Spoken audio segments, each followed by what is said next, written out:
Hello out there, and welcome to In the Gutter Chat House. I'm Andy Guttercat, and tonight I'm going to be talking to Nick Hughes, currently in the band Duncan Reid and the Big Heads. He's played in numerous bands over the years. We'll have a little chat about those. But first, let's just give you a little glimpse into his new project, the Middlenight Men.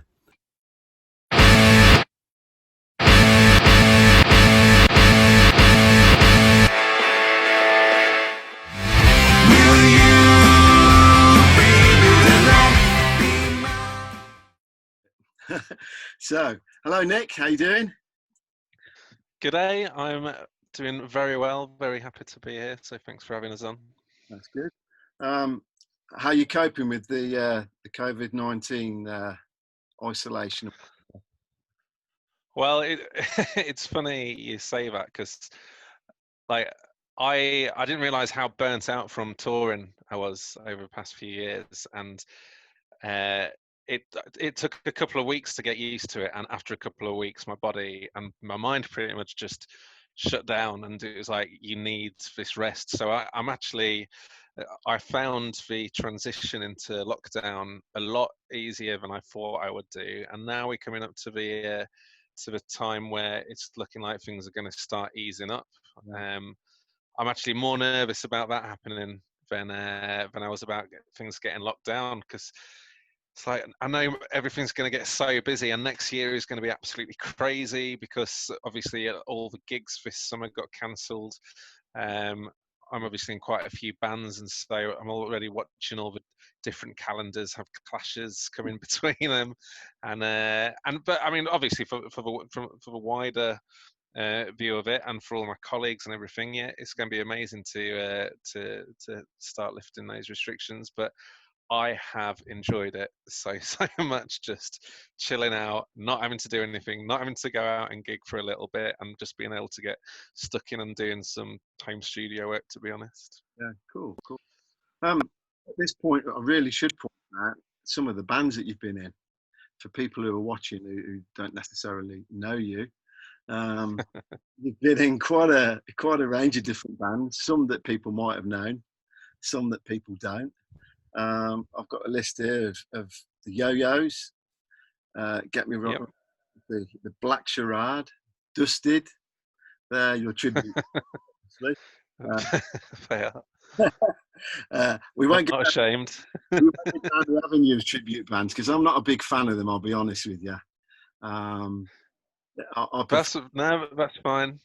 You know what? The thing about tribute bands is you're gonna have a ready-made crowd if you need that little ego boost that you don't have to put a lot of effort into. Forget to go and play out those gigs. And even if no one goes, it's not your fault they don't like the source band who you're following anyway. yeah, It's something that me and mates can do. I mean, I've been in a ska tribute band for 20 years. That's how I started playing with Leon from Status Quo. right, We met in that 20 years ago. And if we didn't still do those occasional tribute band gigs, which to be fair, it's gone to about 2 a year now, yeah, some of those people wouldn't see each other. So it's something you don't have to take too seriously. You're not going to make records and stuff. And it's just an excuse to go and have a laugh with each other and get paid to do so. So not ashamed at all. you mentioned Scar then. My next band that's on your list of bands you've been in, Scar Wars. Is this the Yeah. band that you've done the Scar Wars? Or is this? Yeah, so Star Wars came about, I think it was 1999 that it started. And I went to a college called Bretton Hall up in the Yorkshire Sculpture Park. Right, And it was an arts college. You had people like the guys who did League of Gentlemen, they graduated from there. And you had a load of really cool cool musicians who came out of it. And yeah, 20 years later, I'm still in touch with that main core band because it was the band Scar Wars. yeah, And we joined together as a tribute band. In fact, in my first class at university, because I'm a couple of years younger than them, my tutor in music performance, she said, look, if you if you want to know how to get a first in a degree in music performance, go and have a look at this band called Star Wars. They're playing in Leeds this week. Now, when I went to university, I'd been playing trumpet all the way through school, and I wanted to be a guitarist. I was a really frustrated guitarist, and so I didn't tell anyone I played trumpet when I went to university. And I joined my class of about 50 people, and about 47 of them were guitarists, and they're all better than me as well. So I knew I was going to have a bit of a struggle on my hands. But anyway, I went and saw this band Scar Wars, and they were absolutely fantastic. And then I saw a piece of paper on one of our university walls for next week, and it was like trumpet player needed for Scar band. And I was still trying to find my feet at the university, and I wanted to try and make some friends. So I went down to that, and I did a couple of rehearsals with them. And it was only after that I was like, "What are you called?" And I'm like, "We're Scar Wars." So like, right, if I want to get a good grade at this uni, I'm gonna stick around with these guys. They were amazing musicians, and they were all in 7 or 8 bands as well through uni. And I think that's probably where I got my sort of almost an addiction to joining bands, because I could see all these people enjoying these different offshoots of different genres and stuff. But then we lived together at various times, and then 20 years later, I've got a show I'm doing early next year when we start talking about the Middlenight Men. I've got the singer from that playing bass. I've got the drummer playing drums. I've had the bassist of Scar Wars flying a couple of parts for the album. So if I hadn't have joined that band, I wouldn't be playing music today, I don't think. So it's a tribute band, but I owe a lot to them. A tribute to Scar. You know that I come from the city of Scar, Coventry. Oh, Talking from that, yeah. You know what? I can't believe that I've never managed to see the specials. No. Like the one band who I should have been able to see. Like, we've covered enough of their songs over the last 20 years, and I never got to see them. Right. Cracking band, mate. Yeah. You mentioned your trumpet playing, which was taking me to the next band that you were in as well, or are in still, I think. TerraVision. So Yeah, so that was a funny one. So TerraVision were one of my favourite bands growing up. Even when I did my my GCSEs back in '96, I think. We did performance pieces in our music classes, and I did one of the TerraVision songs, or several of the TerraVision songs. This is again like over 20 years ago, and then what happened was about 6 or 7 years ago, I sent a video to Tony, I think it was, of me playing the trumpet to Pretend Best Friend. And it was just, I was bored. I think I was between houses at the time, so I was staying with my mum for a couple of months. And I was like, I've got nothing to do. Right, I'm going to go and I'm going to record this video and send it to him and just say, which I did. Look, if you ever need a trumpet player, I know how to play this, so I'm your man. Yeah. Now, he comes from Yorkshire. There's a lot of trumpet players or cornet players around in brass band land, so I never thought I'd hear from him again. But fast forward a couple of years, I got a message saying, and we hadn't kept in touch in that time. I got a message a couple of years later, and he said, "Nick, I remember you from sending me this video, and I'm doing this solo album, and I need a trumpet." I was like, right, okay, this sounds good. And he's like, and you're the only person I know who plays the trumpet. It's like, it's not like you're the best man for the job or anyone. It's like, I literally don't know anyone else who plays the trumpet, which is, I mean, he obviously wasn't looking that hard because he lives in brass band country. So he was like, look, do you want to do it? And we did it all remotely. I went down to Andy Brooks' studio in Wallington, and we, and like, of course, I said, yeah, of course, it'd be my honour. So just let me know what you want me to play. So Millie, the keyboard player, he sent us over a little guitar version of what I was to copy. Went down to Andy Brooks' studio, recorded that, and I flew it over to him, and they're like, yeah, no, that's brilliant. That's exactly what we wanted. It was this sort of mariachi brass uh, track off one of Tony's solo albums. Really good one. Anyway, fast forward 2 months, and I'm out with Rags on one of our typical. In fact, I was watching his band for Deadbeats. I remember being really hungover on a dark night and went down there on my own. And I remember getting into that venue, shaking with my Jack Daniels, trying to get it down me so I could stop shaking because I'd had a serious bender the night before. I hadn't remembered that part of the story until I started regaling it now.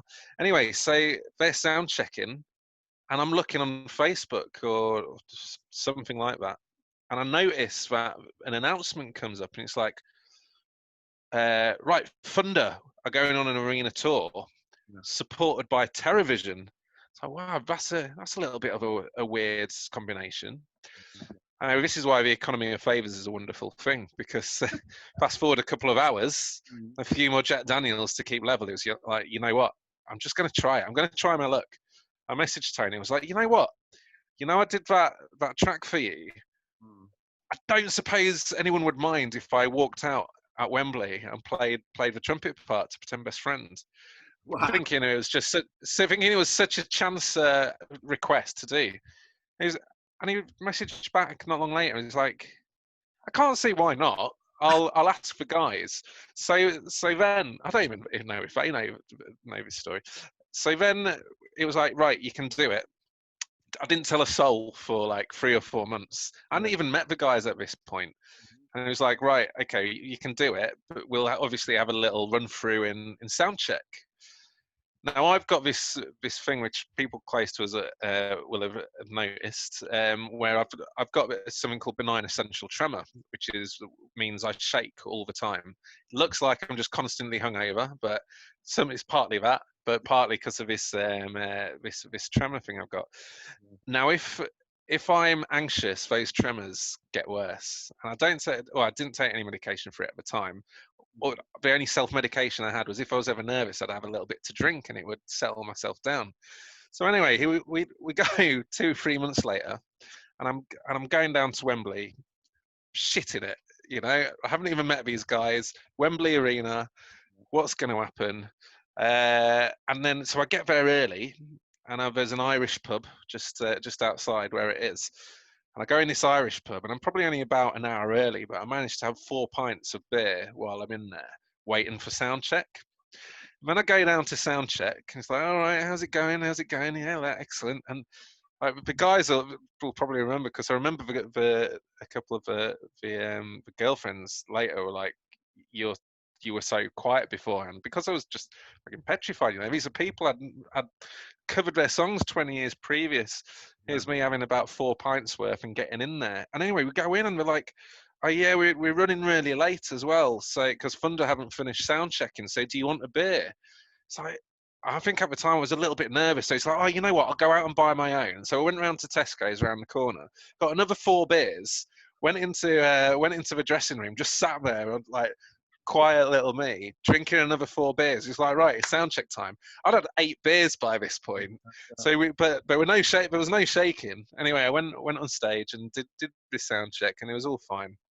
Did the show. It's absolutely fine. And then fast forward 4 or 5 years, and I think there's only 2 or 3 shows that I haven't done with them. And in fact, Liz, who plays saxophone as well, who I got her involved, she was playing in Star Wars for the last 10-12 years as well, because we met doing this outfit called the Texas Chainsaw Orchestra when the Gypsy Hotel was a big thing. They took over that quite a bit with the Urban Voodoo Machine lot, and we met there. And she now plays with us. We did the Brit Rock tour. We did the regular Urban Survivors tour, and we had loads of good stuff on this year as well. We were supposed to be playing with what are they called? The Welsh band who do the Swansea Helicopter or Cardiff Helicopter. God, I need to get that one right. Yeah, I do know as well. Benji, Skindred, right? Yeah, Skindred. So we were supposed to have one of them. We've got some. There are still some booked in my calendar, but I've lost track of what's cancelled and what's not. But that's the quick story of my start with Terrorvision. it was pretty cool, and they're such lovely lads. I like occasionally go and watch Leeds United with Lee, Yeah, and it's just out of all the bands from that circuit in the mid 90s, yeah, you yeah. wouldn't find a more level-headed, just sweet bunch of guys, and fit, and insanely fit. Like, I, they're there in the dressing room doing press ups and what have you, and I'm just there supping my beer. I couldn't keep up with them, and they're 10 years older than Yeah. us. Love Zombies. You played with them for a bit. Uh, I'm guessing that isn't going to happen at the moment because it's well all moved out to America, really, hasn't it? Now I don't think that it's on the It cards has, again. yeah, it has. It didn't finish amazingly, that relationship with them, to be honest. But in fact, it didn't really finish. It just vanished into thin air. But I had a wonderful, wonderful time um, recording the No Slow Songs album with them. I was only supposed to be there. Like the Abbey I Road, think I was the Abbey Road. about, yeah, the Abbey Road one, but we only did that one track at Abbey Road. The rest of the album was again recorded at the Brook. And I originally was only supposed to go down there for a couple of days to fill in for Chema, who was off on tour. Yeah. And I'd co-wrote a couple of songs with the guys as well, so I was kind of going down for a crack, to be honest. I then went down. Chema couldn't make it for a couple more days. I ended up writing and playing all the bass on the album, and then it was getting really close to download, and they hadn't seen Chema for a while, and we'd got on really really well in that week, and so they offered it to me, so I did that with them, and then they went off to LA, and then I never really heard from them again. It came to the next year when they did Reading, and they apparently were going to start as a two-piece, and they Right. didn't, and which was fine until I saw them playing with a full band at Reading, but that's another one. But so yeah, I haven't spoken to them for quite a while, but I'm very very proud and very lucky that they took me along for that Abbey Road session. I wouldn't have been able to do that without them. So It's been a wonderful experience, that, to be honest. yeah, and they're cracking songwriters, and I love Davy's voice so much, and then all the pair of them together when they sing together, Yeah. it's amazing. And we managed to go and have a big knees up down in Whitchurch and played a ridiculously raucous gig down there, which I've still got the footage for, which I don't think will ever see the light of day. It was so. I might send you 30 seconds offline sometime just so you can have a little look. But you look back at it. I remember at the time looking back, hearing the stuff we were saying on stage and how utterly drunk we were, but everyone loved it. And I've always thought it doesn't matter how terrible you are, if you if the crowd end up leaving and there's no bootleg to be recorded, then you're all right. Um, we've got a couple more bands I think that you've been involved with as well. One, Yeah. I don't know whether this has come to the end of the road now. The one with Rags, Role Models. The thing with Role Models is that, to me, that was my first real band, Yeah, yeah. probably ever. Definitely in London. I mean, I played with a lot of bands before then, but Mm. this was the first one where I'd met a frontman as charismatic as Rags. And in fact, for how I joined that band was I went down to the new 12 bar, which was in Holloway. Now, there were lots of different opinions on the new 12 bar. I personally loved it because I hadn't lived in London long enough to have a massive affiliation to the old 12 bar. I'd probably only been there about a dozen times. Yeah. I really got on with Joycey, who ran it, and Arno, who was down there too. And so I loved that place. Anyway, I went down there. I was quite new to the area, so I used to go down there just to see if I could bump into people and get talking. I went down there on my own, or I think I went down there with Simon because we'd already been playing with the Yo-Yos, and I sat there and I was watching them, and they were a three-piece at the time. I think they'd had someone who couldn't make it at the time, or he'd just gone. I think Sully might have just gone to Manchester. And anyway, I sat there and watched it as a three-piece, and I said to Simon afterwards, "I'm joining this band. Mm. Whether you like it or not, I am joining this band." And then he introduced me to Rags, and then we went out for a drink in the World's End in Camden. And I remember him introducing, I can't remember who it was, but he introduced me to someone who was supposed to be the guitarist. He was like, yeah, I hear you've taken my spot. It's like, gee, sorry. But from when I first heard his songs, it's like, what a glorious songwriter. Definitely the best songwriter I know. And anyway, so we did role models for a couple of years. We did some cracking gigs. The one where we supported Hey Hello at the Underworld was amazing. And then when we went and did the Halloween Hootenanny up with Ginger, that was incredible.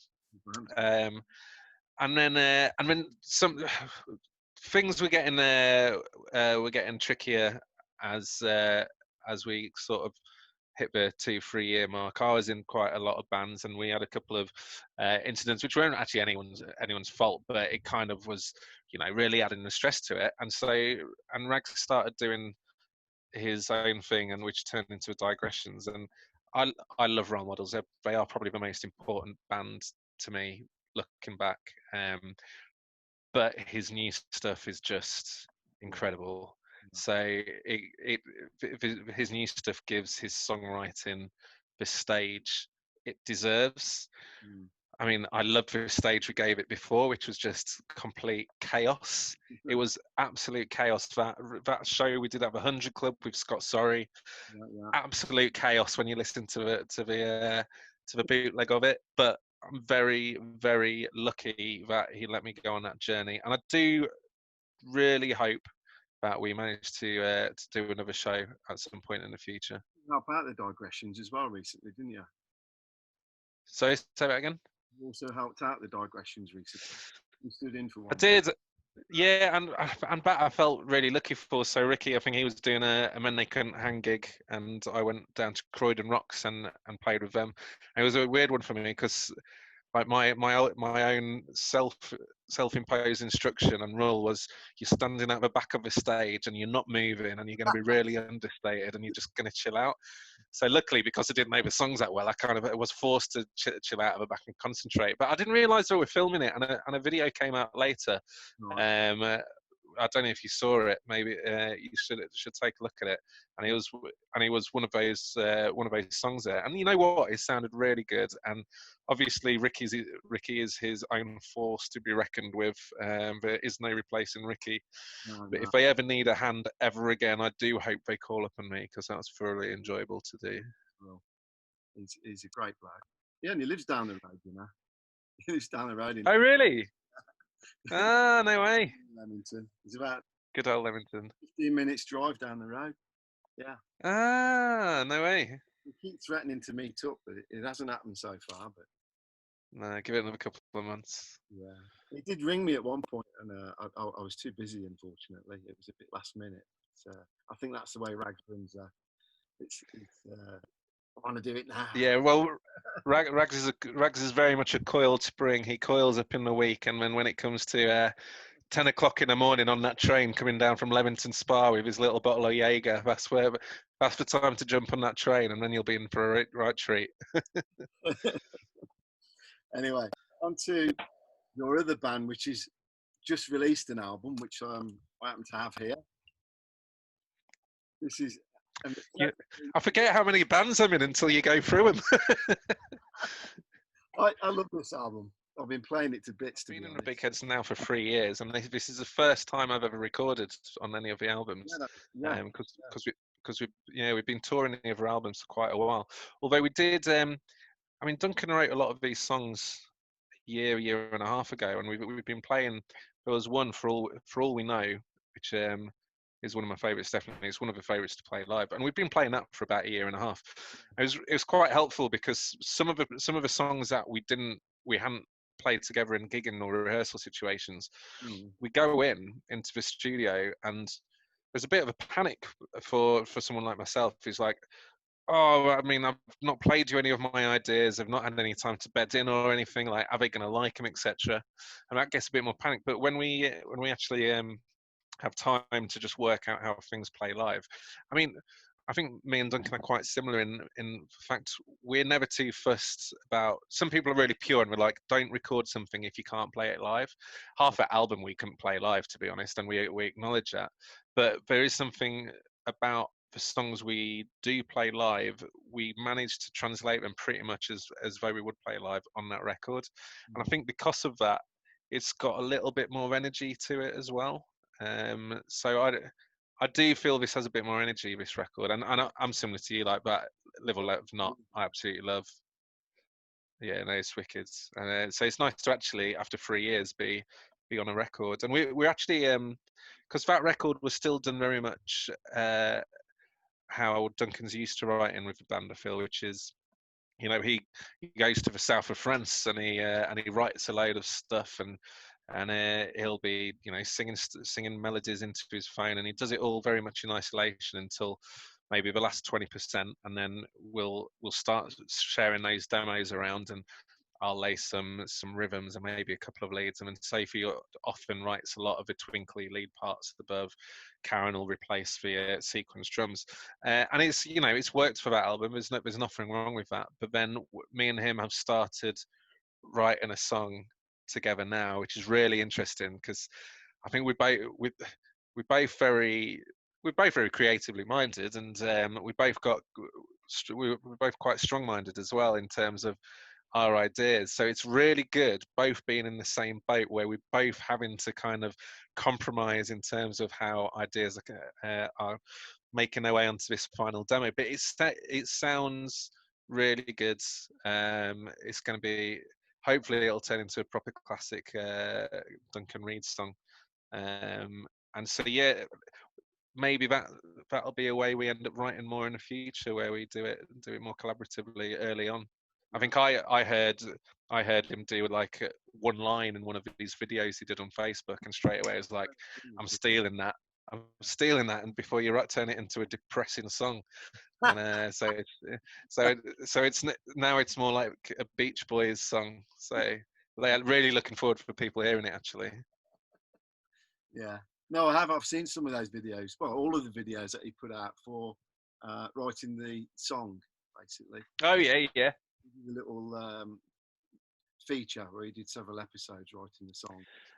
Yeah, he should do more of them, because it was literally about 5 seconds out of one of those things where he was walking through some of the songs. Yeah. It's like, that is a cracking melody, and it's only a verse melody as well. It's the first line of the song. It's like that can turn into something incredible, which I think it is. Anyway, let's move along a little bit, and let's cool. What we've come here to talk about, really. I think more importantly, well, don't let the boss hear you saying that. The Middlenight Men. How did that come about? Yeah. Obviously, it started off, I believe, as a solo project, a project that you wanted to put together that was really all of your work. That's how I'm led to believe, anyway, from what I've seen on Facebook and what have you. It obviously wasn't the Nick Hughes band by any means, I don't think. There's times it's moved forward a lot. No. So how did it come about then? So yeah, the whole Nick Hughes band thing, I've been told it should be called the Nick Hughes whatever.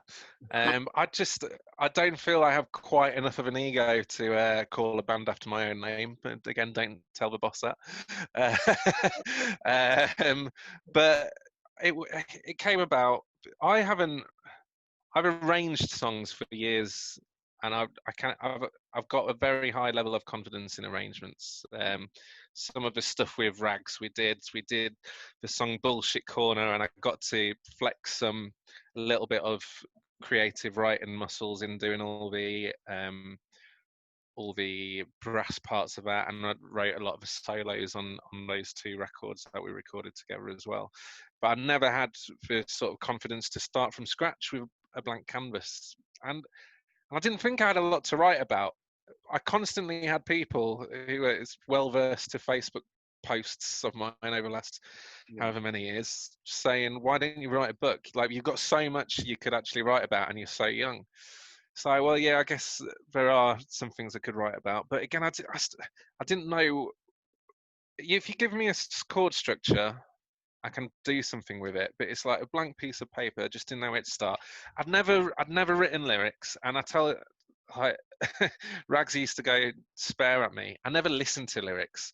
I couldn't tell you half of the songs we used to play what they were about because I was just so hooked on chord sequences and what was happening melodically and harmonically in the background. Right. Never I never bothered about lyrics. So it's one thing singing them, but actually writing them as well is going to be a struggle. Anyway, so we did a Duncan Reid tour about 2 years ago, and we went to Buenos Aires, Yeah, yeah. and we had it was a bit of a it was a story over 3 days. So it started from Sophie missing her first flight in by missing the plane. She had to sleep in the airport. I think she might have missed a second flight as well. I ended up having to play 2 gigs as a solo guitarist, and then there was some. I also met some people along the tour as well, and there's fiery Latino lasses, and I got I might have got myself into some sticky situations with a couple of them. I and the stories which were happening eventually turned into this song "Ba Baby," which is coming out on June the 19th. That's And so there's references to all the different stories which happen. So in the song, there's a verse which is, I find myself with mirrored ceilings and the neon lights, and I right. take a look around and I ponder my own fate. Who needs words when you've got Google Translate? That is because I found myself in a £17 a night hotel with a girl who I couldn't talk to because she didn't speak English and I certainly didn't speak Spanish. Yeah, And I was going there because we'd gone to a party and it's like I've got no idea how we get home. So I'm in there with my mobile phone saying hotel question mark, as in how do I go to a hotel? Where is a hotel I can stay in? And so she's like, "Oh right, okay, yeah, I'll take you to one," and takes me to this seedy hotel where it's all plastic furniture, and you pay by the hour to go there. And like, managed to sleep for about 2 hours, and I wake up and I've got no battery. We can't talk to each other. It's Sunday morning at God knows what time, and I'm trying to get back to Uruguay. yeah, And yeah. like I eventually managed to get back to our hotel about 6:30 in the morning. And so it was crazy. And it was just like coming back from Uruguay. It was like there's an album in this trip, but you know what? I'll write a song. So I started writing "Ba Baby," and then it was suddenly, shit. This is a good song. This could actually be something. Mm, I knew that I'd had people in my history of playing that would be up for joining and up for playing. So I already had people in the pipeline. I got onto Leon from Status Quo almost straight away, saying, "Look, can you play drums for this?" And he was more than happy to. So to begin with, it started off as like a bit of a trio project. It was me who spent a year writing these songs, and then I hooked up with Andy Brook, my long-time producer, so and a lot, doesn't he, Andy Brook? he does a lot, definitely. And Yeah, so we were like, right, okay, let's do this. We'll get Leon in because he recorded Status Quo. So there was already this small group of people who we went back quite a long time. And then it was like, I don't want it to be a solo project. Like, it's not. I don't want it to be about me. What I want it to be is to get a load of people who I've played with, who I've always wanted to play with, to come in and feed in creatively. It very akin to the Ginger Wildheart band, that people come and go, but it's always that central figure who's pulling the strings, yeah, which is, I guess, what the Middlenight Men is. And one of the reasons it was called the Middlenight Men, I mean, firstly, it's the Middlenight Men. In one of the songs, it represents the demons in your dreams who come and kind of don't let you get away from the thoughts you're trying to get rid of when you go to sleep, which is a more sinister element of the name. But it's also, well, the Middlenight Men. It's like it is that sort of Avengers type thing where, the next issue of the magazine or the album, you might have lost a few people, you might have gained a few personalities, but it's still the same sort of band of people who are going around. So that's the whole reason behind it. but you're hinting there at one of your other likes, then superheroes and what have you, which is quite evident in the album artwork, I think, isn't it? So the album artwork is exceptional. It is. It's brilliant. It's absolutely exceptional, and that in itself has a really interesting story. Not a very long one, you'll be pleased to know, because I do go off talking. God, I thought Rags was bad. I'm like, it's taught me well. So I went to in 1993. I went to John Henry Newman School in Stevenage, and I remember there was a guy in my class called Luke Maddox, and he drew this little doodle on a piece of paper. I'd like to know if he remembers this. He drew. I'm sure he should have been learning to do something on day one of secondary school. I'm pretty sure it was day one. I was like, "That's incredible! I'll buy it off you for 50p." He's like, "Yeah, all right, okay, here you go." So I bought this doodle off him, and we weren't close through school at all. We went to the same church, you know, proper good Catholic altar boy I was. But we were in the same. I think we were in the same form class throughout. But we weren't incredibly close. Then fast forward 20 years, and you know how it was with Facebook, or still is, I guess, when you see people who you used to go to school with, and sometimes you're being nosy, and sometimes you're genuinely interested. I was always genuinely interested in what he was going to go on and do, because he was such a good artist. I didn't realize how good he was, though. Anyway, I find him on Instagram, and I was like, dude, I know this is really weird.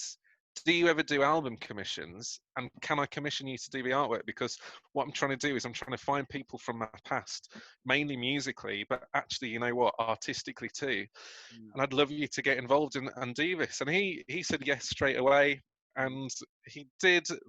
For anyone who hasn't seen it, go on the Middlenight Men page and see the album cover. And I'd like to see a better album cover done anytime recently in terms of the pure talent of an illustrator, because it is incredible. And what we did, I got everyone who was on the album to send me in a 3 words that would either describe him or what they wanted him to look like. So Leon from Choir, he was like, "Oh, I want to be based on a Taiwanese moon panda or something," and they have like white stripes down their front. And you go to the bottom of the artwork, and sure enough, here's a cross between a Taiwanese moon bear and Wolverine with drumsticks coming out of his fingers.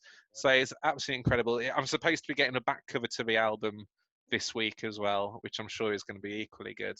And someone said, I've, on Facebook, somehow I've got over 1,000 fans, and I haven't really pushed it, but because of some of the connections going. And I remember there was someone who I don't know, and he wrote on this artwork, he was like, "Well, I just hope the band can live up to this artwork." And he was like, "You know what? That is a really good point, because that artwork is so incredible."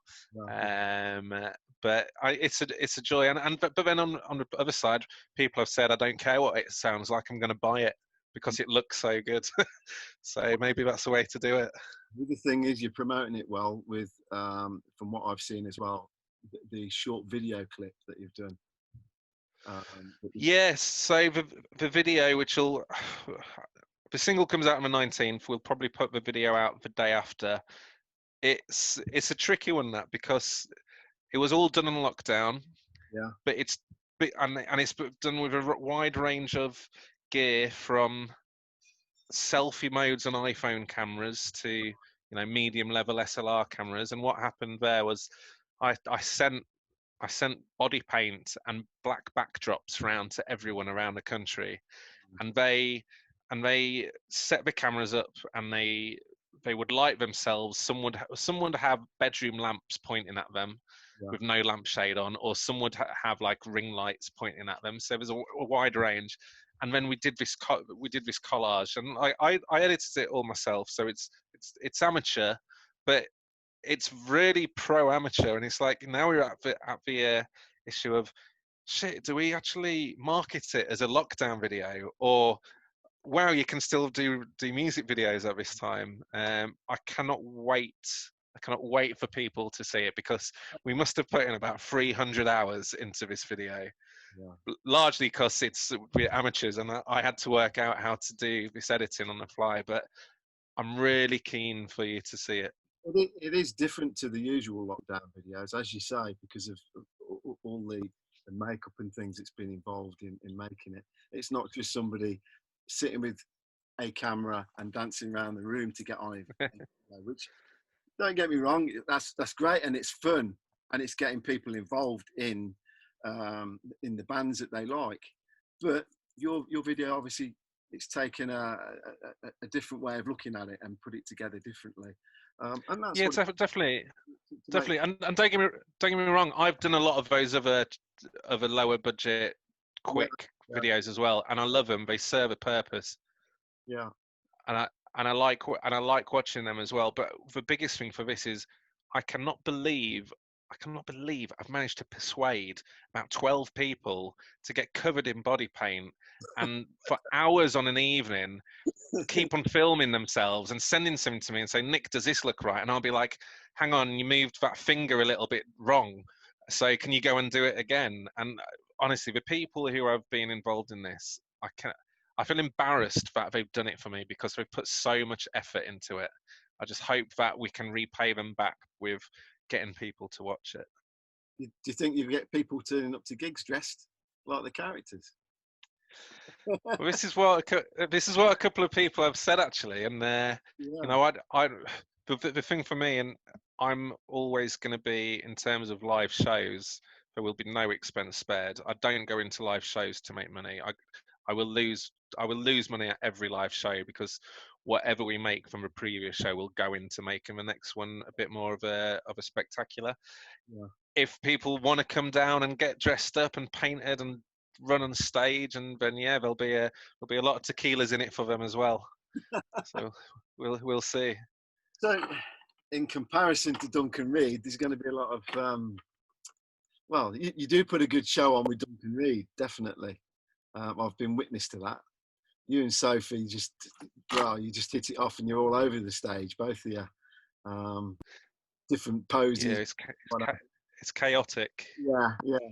Um, what can we expect live, do you think, from Middlenight Men?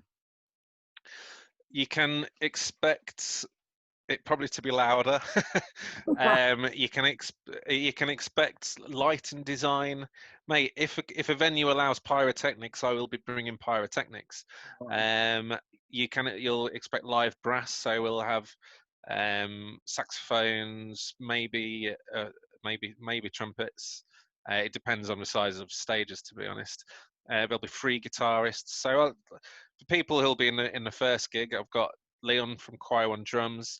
Yeah, There's myself, and Andy Brook will be playing guitar with me. One of my more recent friends, Scott from another tribute to Fall Out Boy, he'll be playing with us. I just wanted him on the album, because you sometimes meet a nice person and you're like, I just want to do something with you. So I invited him down from Nottingham to be on the record, and enthusiasm sky high. So he's going to be in it. Bob from Star Wars on bass. We'll have to see it. Oh, Kit Swing from Rich Raggedy Ann Digressions. She's done she did a lot of work on the backing vocals, and again, that's another person who I watched in. I either watched probably in Rex's band, and it's like, you have to be on my record. I need you to be on my record. So she'll be coming down. There'll be about 9. There'll be about 9 in the band. yeah, yeah. Quite It'll be a busy. then. Yeah. Yeah, I was going to say, Kit's in another band as well, which is a bit more kind of raucous, really, a bit more rocky. I can't recall the name of the band, but yeah, it's quite different. Oh my god, shit. Something to the sun. Shit. Madra Sun. Oh shit. We'll have to write it in text below. Yeah, they're cool. I think Nick's in it as well. I don't know all of them very well. But yeah, it's good to watch her take the limelight in her own sort of lead project. She's brilliant. I can't say enough about that voice. It's just, she's mesmerising to watch. She's a star, complete star. Definitely.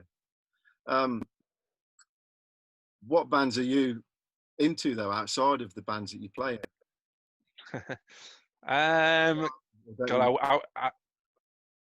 I worry at times that I'll tell people my taste and they'll never talk to me again.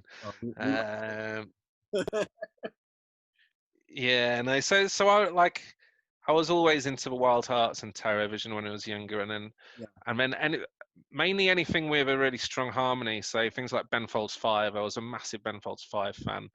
I loved the Black Crows. I was a big fan of them. And then to be honest, I'm so busy playing music. I don't listen to a lot of music. One of the more recent bands who I really got into were the Temperance Movement. Into one of their records, I really liked them. And then I've been waiting for a lot of bands to tour this year. I went to the My Chemical Romance Black Parade tour. So when I heard that they were coming back, it was definitely getting in on that, but that's been pushed back a year, as has Aerosmith, as has Queen, as will Faith No More, or has Faith No More. So I'm still stuck in the 90s, to be honest. 90s and the noughties. Anyway, we'll start and wrap it up a little bit there, I think, if you're all right with that. Of course. That is absolutely fine. You know what? Talking on interviews with Duncan where you can't get a word in edgeways, I've just gone rah. Well, to be fair, I tried to get a few words in with you, but it was like, oh, he's going. I'm going to blame that on you cutting out because of Zoom. So it's not my fault. But just to wrap it up a little bit, BA Baby's due out on the 19th of June. That's right. It is. Video to follow. Yeah. Video to follow shortly. Yeah. Release date for the album. Did you mention that, or have you not got a date? We haven't got a date. The release gig is due to be on September the 4th. It's not going to work, that gig, with any cap on capacity, so that may get pushed back. But at the moment, we're selling tickets for it. All tickets will be on it. The album will most likely be released in January 2021. Right.